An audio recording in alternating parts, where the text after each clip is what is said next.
أعوذ بالله من الشيطان الرجيم بسم الله الرحمن الرحيم السلام عليكم ورحمة الله تعالى وبركاته نوينا التعلم والتعليم والتذكر والتذكير والنفع والانتفاع والإفادة والاستفادة والحث على التمسك بكتاب الله تعالى وبسنة رسول الله صلى الله عليه وسلم والدلالة على الهدى والدعاء إلى الخير ابتغاء وجه الله تعالى ومرضاته وقربه وثوابه سبحانك لا علم لنا إلا ما علمتنا إنك أنت العليم الحكيم رب اشرح لي صدري ويسر لي أمري واحلل عقدة من لساني يفقه قولي يا فتاه يا عليم يا فتاه يا عليم يا فتاه يا عليم افتح علينا فتحا قريبا برحمتك يا أرحم الراحمين. Jadi alhamdulillah berjumpa kita kembali dalam muzakarah kitab Al-Mukhtasar Al-Latif karangan Imam Abdullah bin Abdul Rahman Balhaj Bafadal. Dalam pertemuan kedua kita akan sambung muzakarah kita tentang bab huduk, iaitu minggu lepas kita telah mulakan muzakarah kita dengan membicarakan tentang fardu huduk ataupun rukun huduk, dan hari ini kita sempurnakan muzakarah kita di dalam huduk, iaitu perkara sunat-sunat huduk dan juga perkara-perkara yang membatalkan huduk. Bismillahirrahmanirrahim. Qala musannifu rahimallahu ta'ala wa nafa'ana bi'ulumihi wa ulumi syaikhina fi daraini amin wa sunanuhu ay al-wudu' as-siwak thumma tasmiyah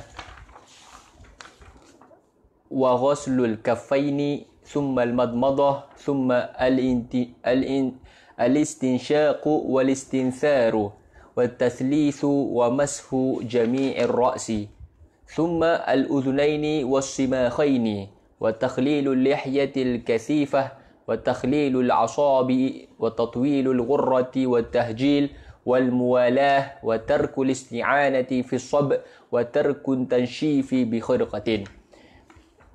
Jadi alhamdulillah hari ini kita akan membicarakan tentang perkara ataupun perkara-perkara sunat dalam berwuduk. Jadi pertama sekali yang disebutkan oleh muallif rahimallahu taala, antara sunat-sunat wuduk dalam wuduk ini banyak sebenarnya perkara-perkara sunat, cuma yang disebutkan di sini hanyalah sebahagian. Sebahagian ulama telah menulis perkara-perkara sunat wuduk ada yang sampai lebih daripada 50 sunat.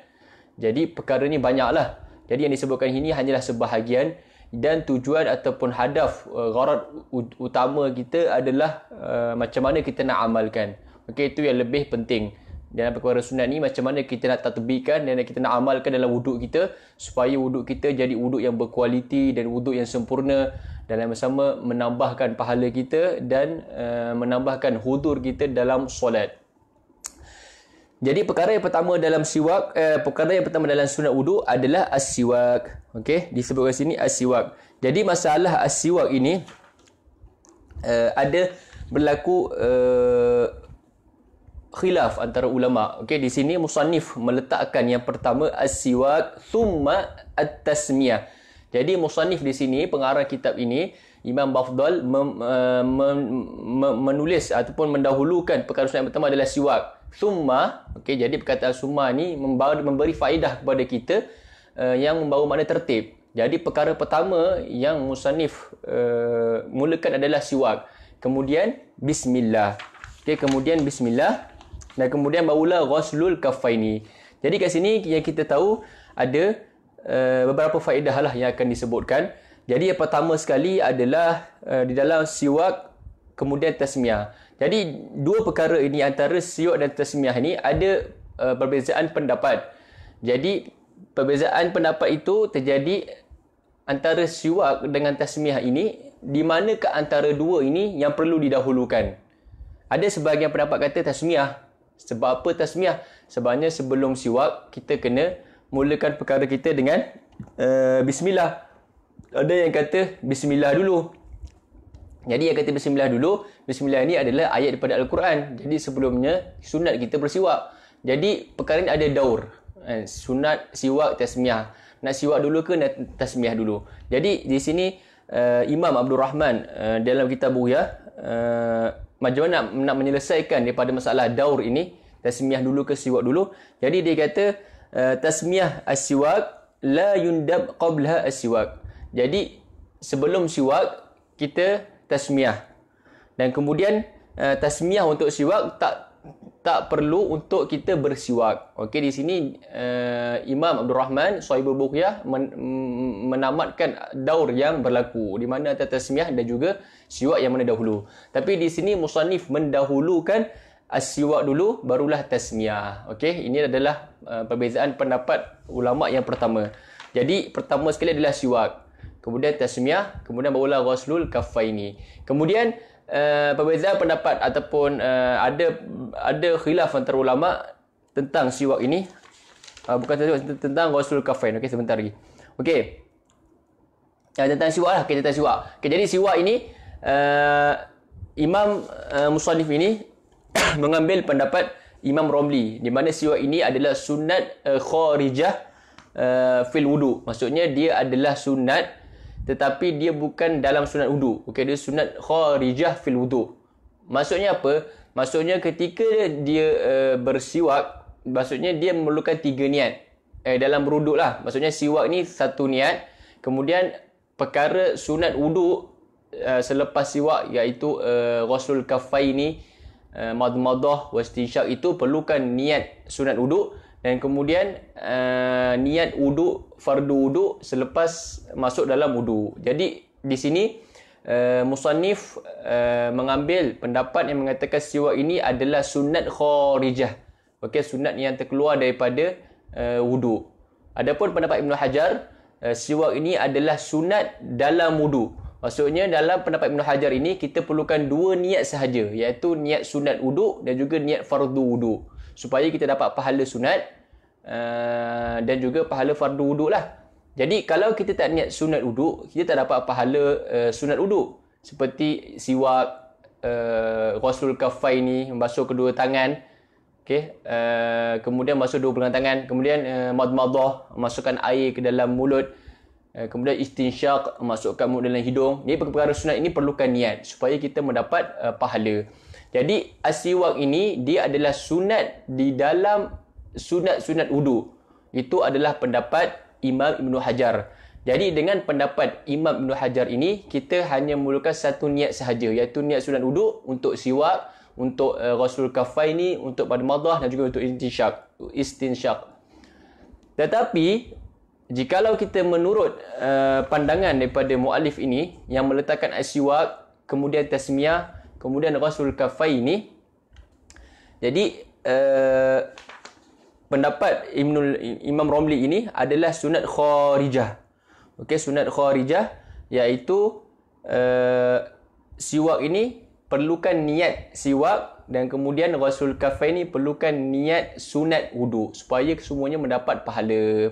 Okey, itu adalah perbahasan tentang siwak juga tasmiyah. Kemudian siwak ini makruflah, okey, dengan menggunakan kayu siwak.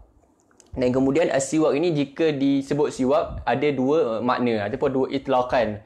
2 itlaqan. Yang pertama adalah alat siwak itu sendiri, dan kedua adalah fa'al, perbuatan as-siwak. Dan kemudian siwak ini boleh kita gunakan apa-apa barang kayu arak yang makruf, kayu sugi, dan juga boleh kita gunakan sekiranya tak ada kan, bolehlah kita pakai apa-apa, hatta kain ataupun tisu ataupun tuala dan sebagainya lah. Okey, hatta dikatakan ulama menyebutkan boleh juga kita memakai jari. Okey, jari. Cumanya kalau pakai jari kita sendiri tidak dikira siwak. Kerana apa? Kerana jari ini adalah sebahagian daripada diri kita. Jadi tak dapat pahala siwak. Okey, tapi kalau jari orang lain boleh, ataupun jari yang munfasil boleh. Dan kemudian siwak ini banyaklah dia punya ganjarannya, dan antara sebahagian riwayat menyebutkan solat dengan siwak 70 kali ganda lebih baik daripada solat tanpa siwak. Dan antara kelebihan yang paling tinggi adalah siwak ini sekiranya kita amalkan, insya-Allah sebelum kita mati kita akan dimudahkan untuk mengucapkan 2 kalimah syahadah sebelum kita mati. Jadi banyaklah kelebihan siwak ni sehingga ulama ataupun masyayikh kita di Hadramaut, sehingga kan sebelum mulanya solat kan, beliau akan mengingatkan para jemaah, para makmum, as-siwak walau bi tarafis thawb. Okey, siwak walaupun dengan hujung pakaian kita. Okey, sebagian ulama kalau dia tak bawa siwak dalam sembahyang, dia ambil dia punya tangan lengan dia ni, okey, kemudian dia siwak. Okey, dia buat seperti siwak lah, okey, supaya dapatkan pahala asal siwak itu, kerana ganjaran dia yang banyak dan juga kelebihan dia yang besar. Kemudian lepas siwak adalah tasmiyah. Okey, itu jadi tentang kepentingan siwak lah, tapi ni kita cerita kepentingan siwak sebelum berwuduk. Okey, siwak dalam solat tu pun siwak lain. Okey, sunat lain, sunat sebelum solat. Okey, ini adalah sunat sebelum wuduk. Jadi yang pertama yang disebutkan oleh musannif adalah siwak, kemudian tasmiyah. Okey, tasmiyah ni bismillahirrahmanirrahim lah, makruf. Kalau kita di dalam tandas atau di tempat-tempat yang kotor lah, yang tandas ataupun tempat yang bukan tempat wuduk khas, maka kita baca dalam hati, jangan kita lafazkan. Okey, jangan kita lafazkan tasmiyah itu. Dan kemudian bismillahirrahmanirrahim ini, tasmiyah ini sekiranya kita lupa, kita kiaskan sama seperti masalah makan dan juga minum. Maka kalau kita teringat di pertengahan wuduk, maka kita bacalah bismillah ya awwalu wa akhiruhu. Okey, sama seperti makan dan juga minum. Okey, itu adalah sunat yang kedua di dalam sunat solat, dalam sunat wuduk. Okey, kemudian seterusnya yang ketiga adalah ghuslul kaffain. Okey, ghuslul kaffaini. Okey, ghuslul kaffaini. Jadi ini yang saya cakap tadi adalah jadi siwak ini mahal dia adalah sebelum ghuslul kaffaini. Jadi bila dia sebelum ghuslul kaffaini, dia adalah sunat kharijah, dan ini adalah pendapat Imam Romli yang kita memerlukan siwak ini niat lain, dan kemudian sunat-sunat wuduk ni niat lain. Okey, niat sunat wuduk lah. Okey. Jadi seterusnya adalah ghuslul kaffaini. Antara perkara sunat seterusnya dalam wuduk adalah membasuh kedua tangan kita. Okey, kedua tangan kita sebelum berwuduk. Kemudian seterusnya adalah madmadah. Okey, madmadah adalah memasukkan air ke dalam mulut. Okey, jadi untuk dapatkan asal sunat, untuk mendapatkan asal sunat, asal pahala saja, cukuplah dia masukkan air di dalam mulut. Okey, masukkan air dalam mulut. Sama ada dia tak komo-komo, dia tak alirkan ke seluruh mulut. Okey, dia masukkan dah dapat pahala asal madmadah. Tapi untuk yang sempurna, dia masukkan air dalam mulut, kemudian dia ratakan ke dalam seluruh mulutnya seperti komor-komor, dan kemudian kita ludahkan balik, keluarkan balik air itu. Okey, itu adalah madmadah yang sempurna. Tapi untuk dapatkan asal saja madmadah, cukup hanya memasukkan air ke dalam mulut, sama ada dia keluarkan ataupun dia telan, tidak keluarkan. Sama ada dia ada rahu, okey, dia ratakan ke seluruh mulut ataupun dia tidak ratakan ke seluruh mulut. Okey, tidak ada masalah. Cuma yang sempurna adalah masukkan air dalam mulut komor-komor dan kemudian kita keluarkan semula. Itu adalah madmadah. Kemudian sunat yang seterusnya adalah istinsyaq. Okey, istinsyaq adalah memasukkan air ke dalam hidung. Okey, sampai ke khayshum, sampai ke atas hidung. Okey, tetapi perkara ini, madmadah dan istinsyaq ini, untuk orang yang berpuasa, maka jangan berlebihan. Okey, kerana takut-takut perkara itu bila masuk dalam rongga, dia akan membatalkan puasa. Jadi untuk orang yang selain ghairu shaim, madmadah dan juga istinsyaq, okey, mestilah untuk dapatkan akmalu madmadah wa istinsyaq, maka istinsyaq itu masuk air ke dalam khayshum, ke dalam atas hidung. Okey, masukkan air ke dalam atas hidung. Dan kemudian selepas dah dapat masukkan air dalam hidung, okey, keluarkan semula, itu dipanggil istinsar. Okey, itu dipanggil istinsar. Jadi ada madmadah, masuk air dalam mulut, kemudian istinsyaq, masuk air dalam hidung, kemudian istinsar, keluarkan air daripada hidung. Okey, ini adalah perkara-perkara sunat di dalam wuduk. Okey, jadi dalam ghuslul kaffaini, madmadah dan juga istinsyaq, jadi tertib. Okey, sekarang kita nak bicarakan tentang tertib. Okey, sebab di sini musannif seolah-olah selepas ghuslul kaffaini menggunakan ibarah thumma yang menunjukkan tertib. Allazi tufidu tertib. Ghuslul kaffaini, madmadah, thumma al-madmadah, thumma al-istinsyaq. Jadi di sini ulama memberitahu tertib antara ghuslul kaffaini dan kemudian madmadah dan kemudian istinsyaq. Tertib antara tiga ini adalah tertib mustahaq. Okey, tertib mustahaq. Jadi dia ada dinamakan tertib mustahaq. Okey, mustahaq mim sin ta ha qaf, mustahaq, dan juga mustahab bil ba fil akhir. Okey, jadi ada tertib mustahaq, ada tertib mustahab. Jadi dalam sunat wuduk ini, antara ghusl kaffaini dan madmadah dan istinsyaq, tertib antara ketiga ini adalah tertib mustahaq. Okey, apa pula makna mustahaq? Okey, apa yang dimaksudkan dengan tertib antara tiga ni mustahaq? Jadi tertib mustahaq ini, ketiga-tiga tertib ini perlulah dilakukan mengikut tertibnya, yang di mana mustahaq ini bermakna sekiranya dia mendahului apa yang bukan tertibnya, dia tidak akan dapat pahala yang didahulukan. Okey, itu makna mustahaq. Jadi makna mustahaq ini adalah tertib ini menjadi syarat untuk mendapatkan sunnah. Okey. Apa tadi saya cakap?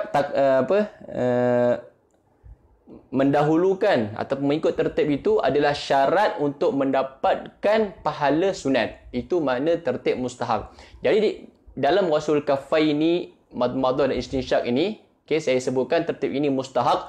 Jadi untuk mendapatkan pahala sunat itu, perlulah dia ghusl kaffaini dulu, kemudian madmadah, kemudian istinsyaq. Sebab tertibnya mustahab. Maksudnya perlu dia mengikut tertib supaya mendapat pahala sunat wuduk itu.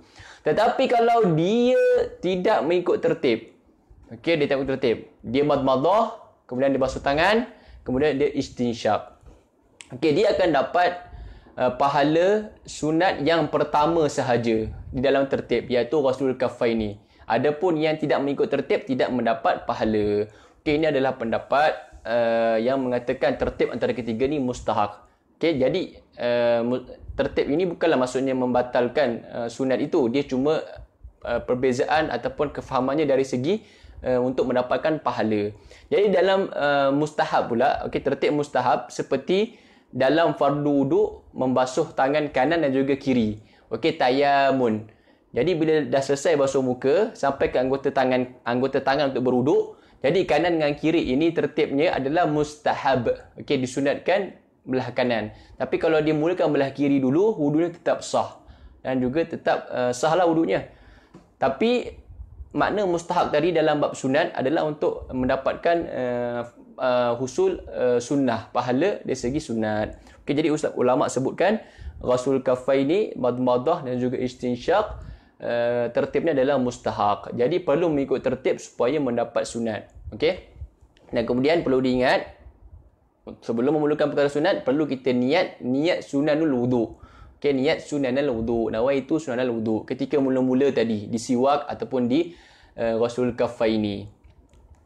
Okey, mafhum Jadi ini adalah perbicaraan tentang tertib antara ghusl kaffaini, madmadah dan istinsyaq. Dan kemudian di sini diberitahu antara madmadah dan istinsyaq ini ada beberapa kaifiat yang boleh kita amalkanlah.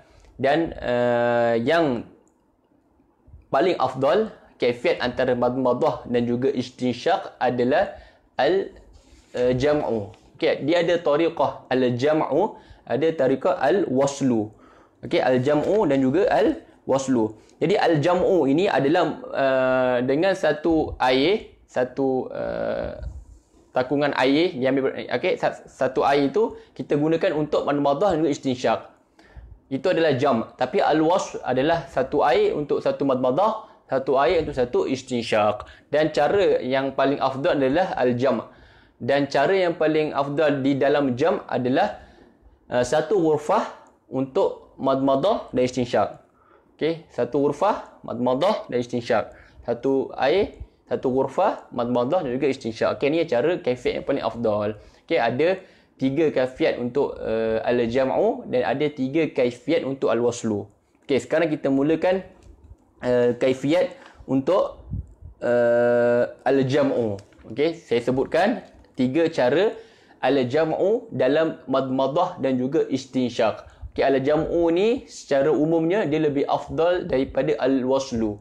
Okey, cara yang pertama adalah al-jama'. Okey, dalam jama' madmadah dan juga istinsyaq adalah yang tadi saya sebut tadilah, yatamadmad wa yastanshiq bi thalathi ghuraf. Okey, kita ambil 3 kali air. Kali pertama madmadah istinsyaq. Okey, habis. Ambil air kedua madmadah istinsyaq. Habis. Ambil air ketiga madmadah dan istinsyaq. Okey, ini adalah kaifiat pertama dalam al-jama'. Okay, kaifiat kedua dalam jam, ambil satu air, okay, tapi buat 6 kali. Madhah istinsyaq, madhah istinsyaq, madhah istinsyaq. Okay, jadi air dia kena banyak lah. Okay, ataupun mungkin tangan dia besar, kemudian dia letak sikit-sikit. Madhah istinsyaq, 1, 2, 3. Okay, air yang sama, satu air. Tadi yang pertama tadi 3 kali. Ambil. Yang kali kedua ni 1. Okay, madhah istinsyaq, madhah istinsyaq, madhah istinsyaq. Itu cara yang kedua dalam al-jam'. Cara yang ketiga dalam al-jam' adalah seperti cara yang kedua tadi, cuma dia buat madmadah berturut-turut, kemudian istinsyaq berturut-turut. Okey, satu juga air, satu juga ghurfah. 1 2 3, 1 2 3. Okey, mulut 3, hidung 3. Okey, ini adalah 3 kaifiat dalam al-jam'. Al-jam' baina madmadah wal istinsyaq. Okey, ini adalah kaifiyat al-jam'. Okey, kemudian kita pindah pula kepada kaifiyat al-waslu. Okey, kaifiyat al-waslu adalah memisahkan antara ghurfah madmadah, gharfah madmadah dan juga gharfah istinsyaq. Jadi kaifiyat yang pertama adalah dia ambil ayyatamadmad wa yastanshiq bi gharfatain. Yatamadmad min ula salasan summa min thaniyah salasan. Okey, dan ini adalah afdalul kaifiyat dalam al-fasl. Okey, afdalul kaifiyat dalam al-fasl. Al-jam'u afdal min al-wasl. Tapi kalau nak buat wasl, afdalul kaifiyat ini yang pertama ini. Okey, jadi yang pertama macam mana? Dia kata apa? Ayyatamadmadah wa yastanshiqa bi gharfatain. Okey, dengan 2 air. Yatamadmad min al-ula salasan. Okey, dia ambil air pertama, mulut 1 2 3.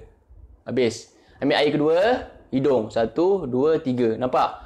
Jadi ini adalah al-fasl, memisahkan air yang digunakan untuk madmadah tidak digunakan untuk intinsyaq. Okey, ini adalah al-fasl. Tapi al-jam' tadi yang pertama, air yang digunakan untuk madmadah akan digunakan untuk istinsyaq. Okey, ini adalah tadi kaifiyat pertama, al-faslu. Dan ini adalah afdalul kaifiyat sekiranya kita nak melakukan al-faslu. Okey, ambil 2 ghurfah, 1 ghurfah untuk mulut 3 kali.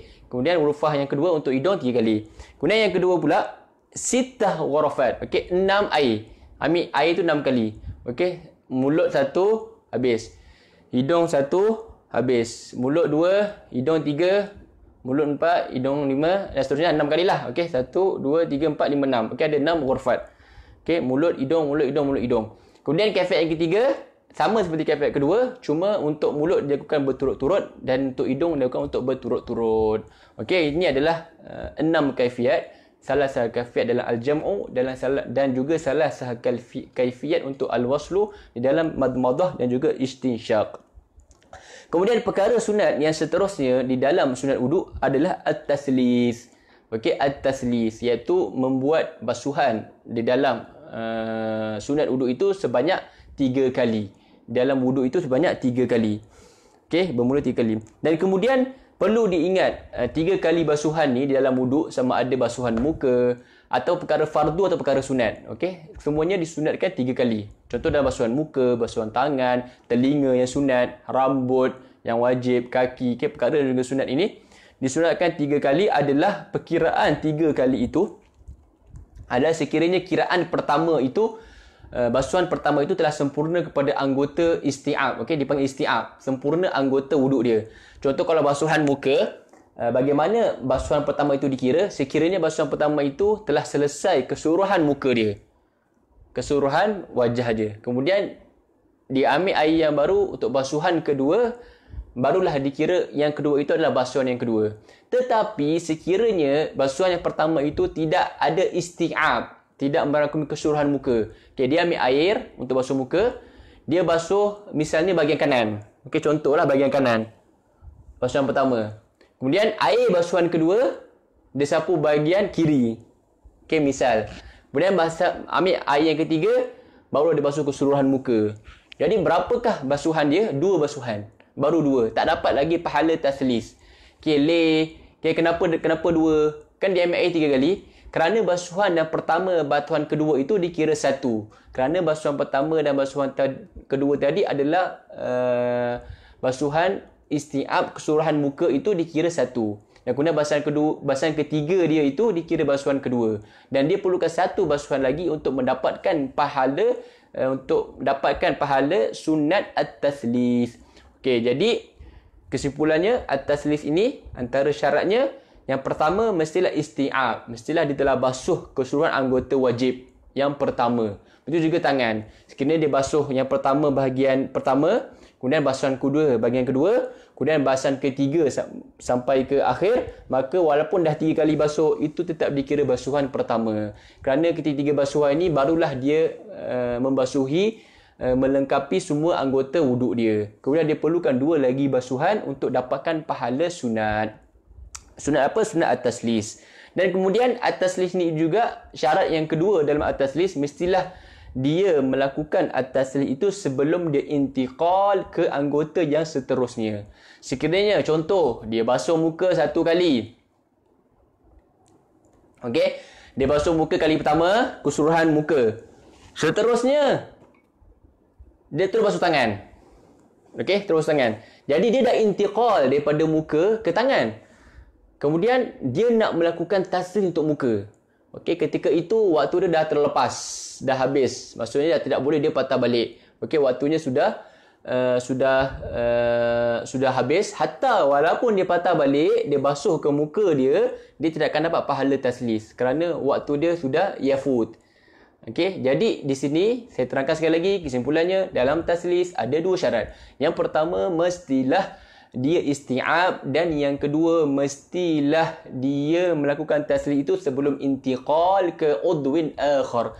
Kalau dia dah intiqal kepada anggota seterusnya, maka yang pertama itu terlepaslah waktunya, dan walaupun dia patah balik, dia tidak akan dapat pahala taslis. Okay, wa iyyakum Ustaz Fudail Al-Jauhari Al-Muwari, nafallahu bikum. Kemudian seterusnya, sahabat-sahabat sekalian, perkara dalam sunat wuduk, mashu jami' ar-ra'si. Perkara sunat yang seterusnya adalah membasuh keseluruh kepala ataupun rambut yang mestilah berada di kepala. Okay, kita dah tahu sebelum ni fardu wuduk, saya dah terangkan ataupun kita dah muzakarahkan bahawa maksud kepala itu mestilah kepala lah di atas ini, dan juga rambut pun boleh, tapi dengan syarat rambut itu mestilah berada di dalam lingkungan kepala yang di atas. Okey, kenapa? Kerana rambut yang terkeluar daripada paras kepala, okey, contohnya seperti lelaki atau perempuan rambutnya panjang sampai ke bahu. Okey, rambut, kalau kita sapu rambut di bahagian yang sudah terkeluar daripada hudud kepala, maka tidak dikira dalam basuhan wuduk tidak dikira basuhan kepala dalam wuduk. Okey, dia perlu rambut yang berada di atas kepala. Okey, jadi di sini sunatnya apa? Sunatnya mashu jami'ir ra's. Kita tahu dalam mazhab Syafi'i, dalam bab kepala hanya yang kadar wajibnya adalah menyapu sebahagian kepala. Semua di belakang, di tepi, di atas, di tengah dan sebagainya. Okey, di kawasan atas ini. Okey, jadi dalam mazhab Syafi'i, basuhan sebahagian kepala itu adalah kadar wajib. Yang lebih itu adalah sunat. Dan kemudian bagi meraihkan mazhab Imam Malik yang mewajibkan basuhan kepala itu adalah keseluruhan kepala, maka di sini Imam Syafi'i meletakkan mashu jami'ir ra'si adalah sunat, supaya kita meraihkan perbezaan pendapat. Jadi dalam mashu jami'ir ra'si ini adalah perkara sunat lah. Okey, menyapu seluruh kepala. Jadi cara afdal al-kaifiyat yang diajar oleh ulama adalah dengan kita, caranya macam mana? Okey, lepas dah kita basahkan tangan kita dengan air, kemudian kita letakkan ibu jari kita di telinga. Okey, di telinga, dan kemudian 4 jari kita ni kita sapu ke atas. Okey, sapu ke atas, dan kemudian kita patah balik. Okey, ini dikira satu. Okey, kalau rambutnya pendek ataupun rambut dia yang bukan bergulung-gulung, yang senang untuk dia patah balik, maka patah balik lah. Okay? Tapi kalau rambutnya panjang atau rambutnya kalau dia patah balik mungkin sukar lah sebab dia bergulung-gulung contohnya. Okay? Jadi cukuplah dia ke belakang saja satu. Okay, ini adalah kaifiat yang afdal. Jadi dalam basuhan kepala, menyapu keseluruhan kepala itu satu sunat, dan kemudian kaifiat ini juga adalah satu sunat yang lain. Okey, jadi dari sini ada 2 sunat lah. Okey, satu. Air lain 2. Okey, air yang ketiga 3. Okey, ni adalah kaifiat. Tapi kalau nak cara nak basuh macam gitu saja pun boleh. Okey, nak basuh gitu pun boleh. Tapi kaifiat yang afdal inilah. Okey, caranya gitu. Letak tangan ibu jari di telinga. Kemudian ini juga dapat pahala sunat yang lain. Okey, seterusnya. Okey, di sini beritahu satu faedah. Di mana tadi dalam taslis, dalam membuat menggandakan atau menggandakan basuhan kepada 3 kali basuhan, tidak disunatkan, okey, tidak disunatkan at-taslis pada 3 perkara dalam wuduk, iaitu apa? Yang pertama mashul khuffaini, yang kedua mashul jabirah, dan juga yang ketiga mashul alal imamah di sisi Imam Ibn Hajar. Okey, nanti kita akan belajarlah tentang khuffain, jabirah dan juga imamah. Okey, mashul khuffain ni sekiranya dipakai khuf, maka dia disunatkan untuk menyapu sekali saja. 3 kali tak sunat. Okey, tak sunat, makruh. Begitu juga dengan jabirah. Okey, jabirah ni adalah satir yang menutup luka di anggota wuduk kita. Dan kemudian yang ketiga adalah imamah. Okey, imamah. Imamah inilah di imamah yang di atas kepala kita lah. Okey, disunatkan sekali saja. Okey, itu kalau kita akan masuk nantilah. Okey, nanti kita akan terangkan. Sebabnya dalam imamah ni dia macam contohnya dia pakai songkok. Okey, dia tak nak buka songkok dia buka sikit je. Dia sapu rambut, kemudian boleh sunat dia sempurnakan basuhan tu sehingga ke atas imamah dia. Okey, ke atas imamah dia macam itu. Okey, kemudian seterusnya perkara dalam sunat wuduk yang seterusnya adalah uzunaini wassimakhaini. Okey, membasuh kedua telinga dan juga cuping telinga. Jadi dalam basuhan telinga ini pun ada juga kaifiat yang disebut oleh ulama, okey, iaitu masukkan jari telunjuk ini ke batin. Okey, yang depan ni batin, yang belakang ni zahir. Okey, yang belakang ini yang menghadap kepala zahir telinga, yang dalam ini dipanggil batin telinga. Okey, jadi jangan tersilap. Jadi masukkan jari telunjuk ke dalam batin telinga. Okey, cuma telinga, kemudian ibu jari ini disapu di belakang. Okey, di belakang, kemudian ditolak ke depan. Okey, macam itu. Okey, ini dan tolak ke depan. Okey, itu adalah kaifiat yang paling afdal. Okey, dia nak basuh cara macam mana pun tak ada masalah, tapi ini adalah kaifiat yang afdal yang disebutkan oleh ulama. Jadi basuhan telinga ini sunat. Okey, sunat. Kemudian seterusnya dia kata simakhain. Okey, simakhain ini lah meletakkan ataupun dipanggil sama tu uzunain dan simakhain. Okey, uzunain simakhain ni. Kemudian dalam basuhan telinga ni dia beritahu setelah kita basuh telinga, kemudian kita disunatkan juga untuk istizharkan telinga. Okey, istizhar ni dia beritahu mengambil air yang baru di tapak tangan, kemudian letakkan di telinga. Okey, ni dipanggil istizharan. Okey, istizhar. Okey, ini pun sunat juga di dalam telinga. Okey, lepas dah basuh seperti kaifiat tadi, okey, ambil air yang baru, letak macam ni 3 kali. Okey, kemudian gunakan juga seterusnya khinsir kita letakkan dalam 3 kali dalam lubang telinga. Okey, itu juga adalah perkara sunat. Jadi dalam telinga ni banyak sebenarnya basuhan, sehingga dia beritahu kat sini lebih kurang majmuk keseluruhan telinga ini dicuci adalah sebanyak 15 kali. Sebanyak apa kali? 15 kali. Okey, banyaknya 15 kali. Okey, macam mana sampai 15 kali? Okey, yang pertama ketika basuhan muka, kita disunatkan juga untuk membasuh telinga. Maksudnya dah basuh muka semua, dah basuh semua, kita terus sampai telinga. Okey, itu adalah 3 kali basuhan, iaitu 3 kali basuhan ketika basuhan muka. Kerana apa? Kerana meraihkan pendapat yang mengatakan telinga ini ada daripada muka. Itu yang pertama. Jadi ada 3 lah. 3 yang pertama ketika di muka. Kemudian 3 seterusnya adalah ketika menyapu kepala. Okey, menyapu kepala, kemudian sapu telinga. Kerana untuk meraihkan pendapat yang mengatakan telinga ini adalah daripada kepala. Kemudian basuhan itu adalah 6. Okey, basuhan ketiga seterusnya, basuhan yang ketiga seterusnya adalah ketika membasuh telinga itu sendiri, yang meraihkan pendapat bahawa telinga ini adalah udhun mustaqil, bukan daripada muka, bukan daripada rambut. Jadi dah 9. Kemudian istizhar 12, kemudian khinsir itu 15. Jadi semua sekali basuhan telinga ada 15 kali basuhan. Itu adalah perkara sunat di dalam telinga, 15 kali basuhan. Okey, seterusnya Seterusnya perkara sunat di dalam wuduk adalah takhlilul lihya al-kasifah. Okay, sebelum ni kita dah terangkan bagaimana apa yang dimaksudkan lihya kasifah dan macam mana kita nak bezakan lihya kasifah dan juga khafifah. Okay, lihya kasifah ni yang tebal sehingga kalau dalam majlis takhatub, okay, dalam 1 meter ni majlis perbualan antara kawan kita ataupun kita punya masa kita berbual lah majlis takhatub, orang yang di hadapan kita tak nampak basyarah belakang kita sebabkan janggut kita yang tebal. Itu dipanggil kasif. Jadi ini kembali pada uruf lah, okay, dengan janggut kita macam mana. Dan bila janggutnya kasif, kita dah beritahu, kita tahu bahawa yang wajib basuhan janggut itu hanyalah di bahagian zahir saja, iaitu di bahagian depan sahaja. Tidak perlu sampai ke belakang bagi orang yang mempunyai lihya yang kasifah.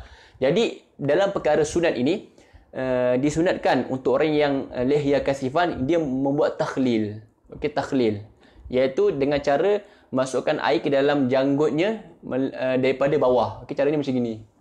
Okey, masukkan. Okey, ambil air yang baru daripada basuhan muka tu, kan, daripada habis 3 kali basuhan muka, taslis muka, ambil air yang baru kemudian membuat takhlil. Okey, daripada bawah ke atas. Okey, macam gitu. Okey, mafhum takhlil lihya al-kasifah. Kemudian seterusnya, perkara yang seterusnya dalam sunat wudu adalah takhlil asabi'. Ini tempatnya ketika basuh tangan lah. Ketika sudah sampai basuh tangan, disunatkan kita buat takhlil, okay, ataupun tashbik. Ada yang ulama kata buat macam ni takhlil, okay? Tetapi sebahagian ulama untuk kita membezakan antara ibadat dan juga adat, kerana kebiasaan orang melakukan seperti ini. Jadi takhlil yang dianjurkan oleh ulama ketika basuh tangan seperti ini, okay, takhlil. Untuk belah kanan dan belah kiri macam gini, okay, daripada belakang, okay, daripada belakang lah, okay, batin, daripada zahir, okay, zahir, okay, zahir tangan, supaya kita membezakan antara adat dan juga ibadat. Okay, ini takhlil asabi'. Ini adalah sunat juga, okay, sunat dalam wudu, okay, takhlil seperti ini pun boleh, seperti ini pun boleh, okay, takhlil ketika basuh tangan, okay, takhlil asabi'. Itu adalah perkara sunat. Kemudian seterusnya yang disebutkan oleh muallif, wa tatwilul ghurrah wa tahjil, okay, memanjangkan basuhan ghurrah iaitu basuhan wajib di muka, dan juga tahjil, basuhan wajib di tangan dan juga di kaki. Okay, kerana ini adalah min babi ma la yatimu wajib illa bihi fahuwa wajib, dan juga ada hadis yang di mana Nabi ketika di akhirat nanti umat Nabi Muhammad ni terkenal ataupun dapat dilihat tanda-tandanya dengan adanya cahaya cahayanya di ghurrah dan juga tahjil wuduk dia. Jadi ketika basuhan muka kita lebihkan sampai ke leher, pangkal leher. Okey, di atas pun kita lebihkan, kita lebihkan. Dan juga tahjil, ketika basuh tangan kita lebihkan ke atas. Okey, ke atas sedikit. Begitu dengan kaki kita lebihkan ke atas sikit. Ini adalah perkara juga sunat di dalam wudu, dan juga ini boleh menjadi wajib min babi ma la yatimu wajib illa bi fahuwa wajib. Kemudian perkara seterusnya di dalam sunat wudu adalah muwalah. Okay, muwalah ni maksudnya apa? Muwalah ini adalah membasuh anggota selepasnya sebelum anggota yang pertama itu kering. Okay, di sini betul ulama ditarifkan di sini oleh sahibu syarh, wahia ghaslul udwi al-thani qabla jafafil awal ma'tidalil hawa wal mazaj wal zaman. Jadi muwalah ini dia basuh anggota yang kedua sebelum keringnya anggota yang pertama dengan cuaca yang ataupun angin, cuaca zaman yang iktidal, yang sederhana, bukan yang terlalu panas cepat kering ataupun yang terlalu sejuk yang lambat kering. Jadi itu adalah muwalah. Jadi muwalah ini dobennya kembali pada uruf lah, kembali pada uruf. Dan muwalah ini sunat, bukannya wajib, tetapi boleh jadi wajib untuk orang yang daimul hadas. Seperti yang kita beritahu tadi, orang yang hadasnya sentiasa ada, seperti salisil baul, salisil ghaid, salisil haid dan sebagainya lah. Orang yang sentiasa berhadas. Jadi apa makna daimul hadas? Makna daimul hadas ini adalah orang yang tidak dapat melakukan ibadat dia, contohnya solat, di dalam keadaan dia bersuci. Jadi dia tidak ada masa, tidak ada waktu untuk dia melakukan solat dengan sempurna dalam keadaan dia bersuci. Kerana hadas dia sentiasa keluar. Daimul hadas. Okey, penyakit lah sentiasa keluar.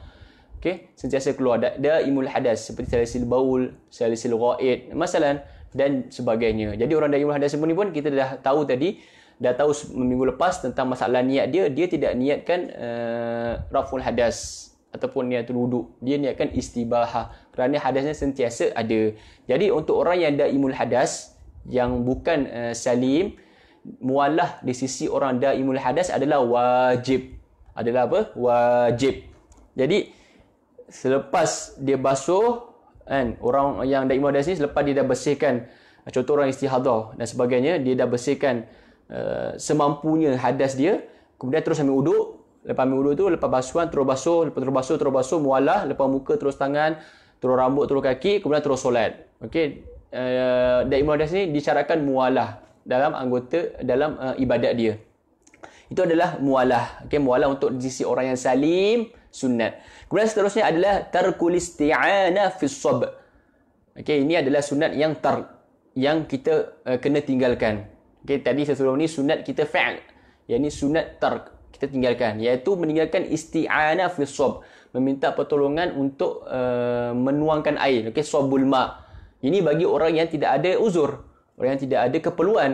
Tapi kalau ada keperluan, tidak ada masalah, tidak menjadi makruh. Okey, boleh, dibolehkan. Dan kemudian isti'anah ini ada beberapa ahkam yang berkaitan dengan isti'anah. Okey, disebut di sini isti'anah ni boleh jadi sunat. Boleh jadi sunat sekiranya kama law qasada ta'lim.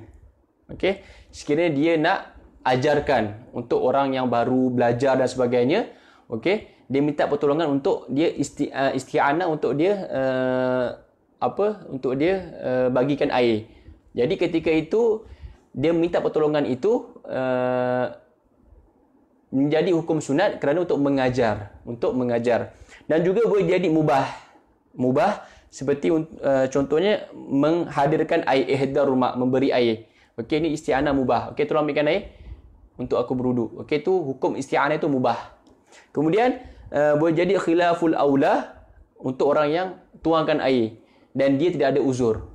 Okey, tolong bagikan air, kan, daripada datangkan air, dia suruh tuangkan air ke anggota wuduk dia. Okey, itu adalah khilaful aula sekiranya dia tidak ada uzur. Kemudian isti'anah juga, minta tolong ini juga menjadi wajib sekiranya dia uzur ataupun dia dalam keadaan darurat, sakit dan sebagainya, dia tidak boleh bergerak, dia suruh orang datangkan air dan suruh orang wudukkan. Mungkin minta pertolongan ini menjadi wajib di sisi orang yang sakit ataupun orang yang uzur ini.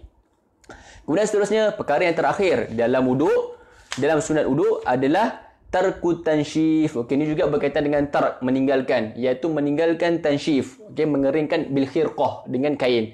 Jadi lepas ada wuduk itu, asar wuduk itu makruh sekiranya kalau kita hilangkan, kita lap ataupun kita buat seperti ini. Okey, seolah-olah kita ibrak dan sebagainya lah. Okey, ini adalah makruh. Okey, tidak boleh lakukan melainkan dia ada uzur. Contohnya orang yang berada dalam cuaca ataupun negara yang panas sangat.